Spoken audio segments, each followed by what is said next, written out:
What's going on, everyone? It's Alex here. Today we're going to be covering the spoilers for chapter 136 of Chainsaw Man Part 2. Now, the leaks for this chapter are actually from 4chan, so these leaks could be fake. However, in the past, entire chapters such as chapter 118 were also leaked on there by an unknown user, but they did turn out to be legit. But yeah, let's just jump straight into the spoilers. The chapter picks up with Denji being visibly shocked seeing Asa on TV, and Denji decides that he does want to confront Asa about this. Now, I'm thinking that Naruto might have influenced his decision to speak to her, which I know definitely does contradict the fact that Naruto wanted Denji to stay as far away from Asa as he possibly could. It could be that after she saw Denji have a mental breakdown and act more unhinged than she's ever seen Denji in the short 9 months that she's been alive for, she probably figured that she might just want to drop the condition and is gonna kind of let him do his own thing or advise him on how to confront Asa. Because we all know how Denji is, he's a pretty brash person and he doesn't think things through.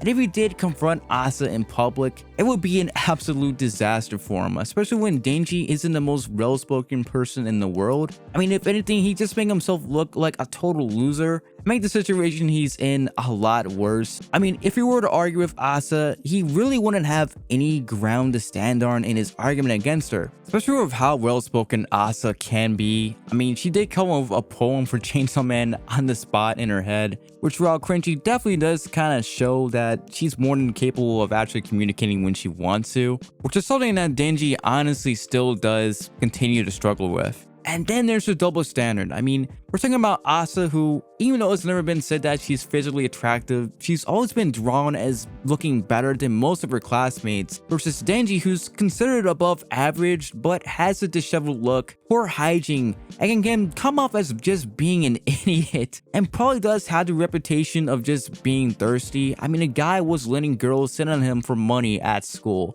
and he did seem to be enjoying it. Even though we know Naida does love Denji, she also does seem to see him as a source of entertainment, so I'm guessing seeing the two argue likely is gonna serve as a replacement for her watching Denji fight devils as Chainsaw Man, which is really funny to think about. He decides to question her when he returns to school the next day, and in a school setting, Asa sees her old classmates trying to talk to her, and she tries to avoid them, and Yoru comments on her newfound fame. Okay, so this is pretty interesting considering Asa has always been displayed as someone who wanted to be accepted by people, obviously not as much as Denji and not in the same way. I mean, the key difference between the two of them is the fact that Asa realizes that she wants to have a special connection with one person. I mean, she likely does realize the old saying, if you're loved by everyone, you're loved by no one. Unlike Denji, who although he wants to be loved by everyone, deep down he just wants to have the same thing that Asa wants of a relationship with someone who truly does accept him for who he is. And Yoru being attached to Asa is also a factor that makes her distance herself from her classmates, since if any of them were to become friends with her,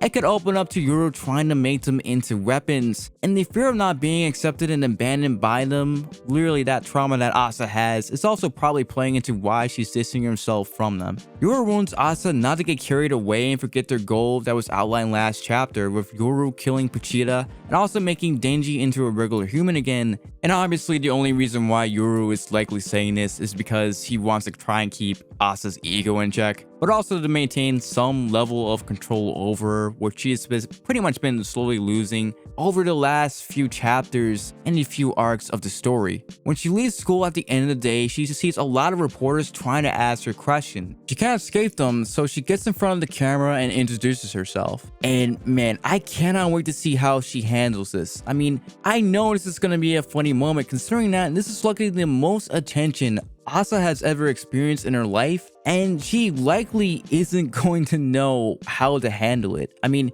you remember how she just reacted to just trying to ask Denji out on a date. I'm wondering if we're gonna get a moment just like this when she does the same expression as Yoru when she introduces herself, but instead of it feeling natural, it's just gonna come off as being extremely cringy. And I kind of like the irony of how Yoru originally left half of Asa's mind intact to help her blend into human society, and did not bring attention to herself. For now, she has the whole country of Japan watching them, and the person she chose as a cover for her is one of the most socially inept characters in the series. Denji sees Asa and tries to ask her how she's finding all the devils, but Asa ignores him and continues talking to the reporters because he stood her up. I'm not going to lie, initially when I thought Denji and Asa were going to meet again, there would be some kind of argument like when they were stuck in the aquarium, but I guess Asa really is taking the high road and is just going to pretend like he doesn't exist. And Denji challenges Asa to see who can be the better devil hunter. And of course, Asa brushes him off and doesn't take his words seriously.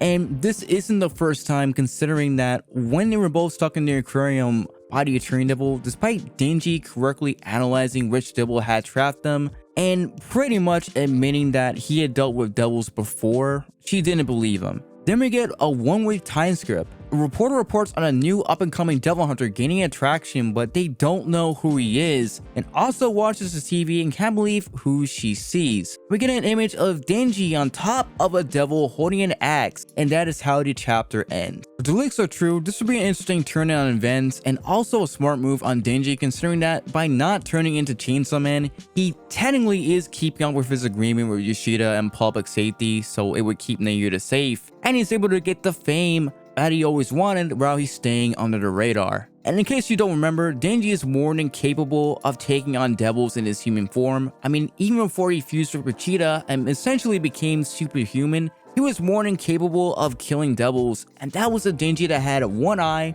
was significantly skinnier, and was suffering from malnutrition. And it'll be interesting to see if we could actually see some feats performed by Denji in his regular form. Considering in part 1, Denji never actually killed many devils after he fused with Vegeta in his human form. I mean, the only devil that he actually did technically kill in his human form was Makima, but that in itself was through an extreme circumstance. Now we do get a couple of feats. I don't really expect him to be on the level of someone like Kinchi, who was pretty much the pinnacle of speed and strength of what a hybrid in the human form could be. But I'm just hoping that it's definitely enough to compete with Asa and Yoru in their current state. But yeah, definitely let me know in the comment section below what you guys think about the leaks. How do you think Asa is going to handle the spotlight? I mean, will she do something cringy? I love to hear your thoughts. As you guys know, I do read the comic section. But yeah, thank you guys for watching this video. This is Alex, and I'm signing out.